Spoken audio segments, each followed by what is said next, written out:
Taifa linabaki milele.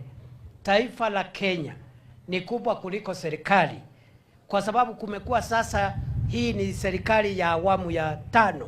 Kumekuwa na serikali awamu zingine 4, na serikali zingine zitakuja nyingi, lakini taifa la Kenya litabaki lile lile.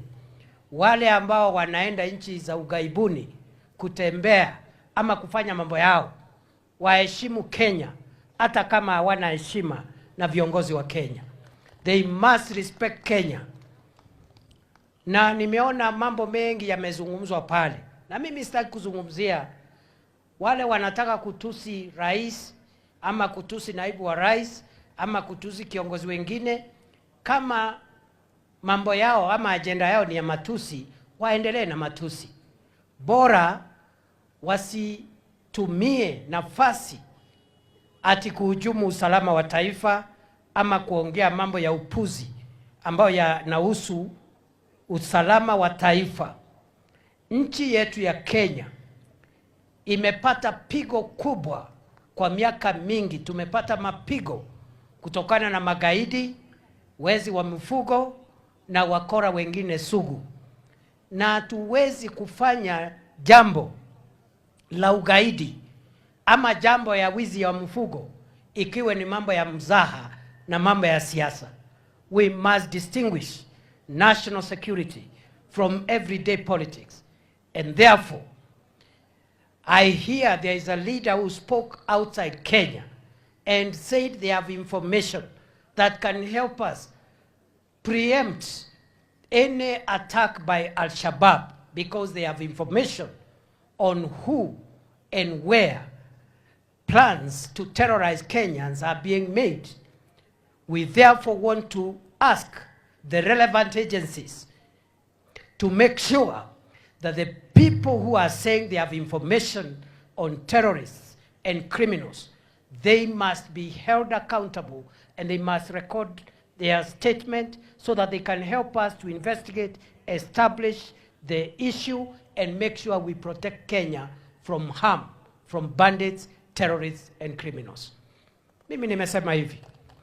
Nimesikia kuna viongozi wameongea huko nje mambo mengi. Sisi hatujali ile mambo yanaongea ya bure ya siasa na matusi, kwa sababu kama agenda yao ni matusi, waendelee naye.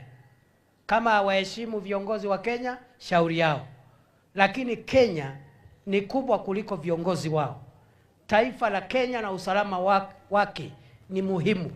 Na kwa hivyo wale ambao wanasema Mungu amewasaidia, they know how to multiply resources. Sisi wanaume bado tuko nyuma kidogo. Ukipatia mama 1,000, the whole week familia itakula. Watoto wataenda shule. Si ni kweli? I don't know how they do it. Lakini sisi tukipata 1,000 tunapitia town kwanza.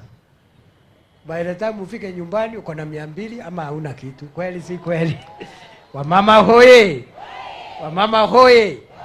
Lakini vile vile hata sisi wanaume siku hizi tumeanza kujiimprove kwa hiyo maneno ya resources. We are not doing badly. Vijana wa bodaboda kupata msaada. Unajua watu wanadharau hii maneno kwa sababu hawaelewi. Kuna mtoto kijana wa bodaboda ako na familia, young family, na biashara yake ni hiyo pikipiki. Lakini hiyo pikipiki imeharibika mahali, imepoteza side mirror. Na kwa sababu hana side mirror anasumbuliwa na polisi. Through this empowerment, huyo kijana akipata shilingi 2,000, aweke spare part ya pikipiki, pikipiki irudi kwa biashara. Ni kazi si kazi? Ni kazi si kazi? Ni faida si faida? So that's what we are talking about. So wale watu wanapiga huko wakisema sijui pesa kidogo kidogo, hawaelewi matatizo huko mashinani. Si namna hiyo jameni? Kwa hivyo mimi nashukuru. I think we are doing very well. Kuna mambo mheshimiwa ameniambia nifuatilie hapa, kuongeza pesa ya stima. Kuna mambo rais alisema hapa, sitaki kurudia. My work is to implement and support the president's directive to be implemented. So nitafanya kazi na mawaziri na PSs, ile maneno rais amesema itekelezwe. Iko maneno ya lami hapa ya kutoka hapo Chepkorio kwenda pale kwa DC, kwenda mpaka Kipsaina, hiyo iko pesa imepatikana, tunajenga hiyo barabara. Ziko barabara Waziri Murkomen alianza na saa hii ndio zinaanza kutokelezea. Murkomen ndiye alitusaidia tukapata Nyarui 10. Siko Nyarui 10. Na kaacha amepanga zingine ambazo saa hii ndio zimeanza kupata. Hata kuna ingine alipanga pale kuunganisha Baringo na Elgeyo Marakwet kutoka Kinyachi kwenda mpaka Kapsowar. Hiyo bado pia tumepata pesa ya kuweka lami hiyo. Vile vile there are many others. Because of time, wacha tu niseme ile mambo yote serikali imesema ifanywe itafanywa, kwa sababu rais akishapanga, ile kazi imebaki ya kufuatilia ni yetu, na tutaisukuma hiyo kazi very fast kama gari ya miraa. Tuendelee tusiendelee? Fire si fire, noma si noma. So tuendelee na empowerment. Tuendelee na empowerment. Hii shule inaitwaje? Sitoto. Nimesikia wako na maneno hapa ya kujenga shule, na hata ile shule ingine mahali tulitua inaitwa Koptega. Hizo shule mbili mimi na Waziri Murkomen tutapangana tuone vile tutasaidia.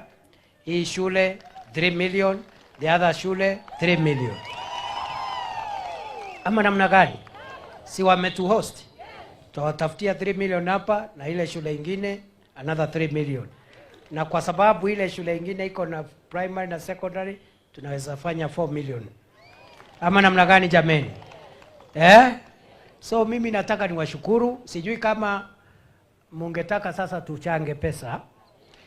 Hiyo kazi tutaifanya na 10 minutes, lakini 20, kwa sababu wengine wale watakuja kutoa pesa ni waheshimiwa wa hapa na hawajawasalamia. So wakati nitawafikia, nikikuita wale ambao hawajaongea ni mahost. Hakuna haja ya long speech, unasalamia wananchi, unawaambia jambo, unatoa pesa. Ama namna gani? So that in 20 minutes tumalize, tuende kule Meru, na Mungu akitujalia tuende mpaka Kwale, kwa sababu kazi lazima tuifanye jameni. Tuendelee tusiendelee? Tuendelee tusiendelee? Nyinyi nataka niwaulize kama munaunga mkono rais.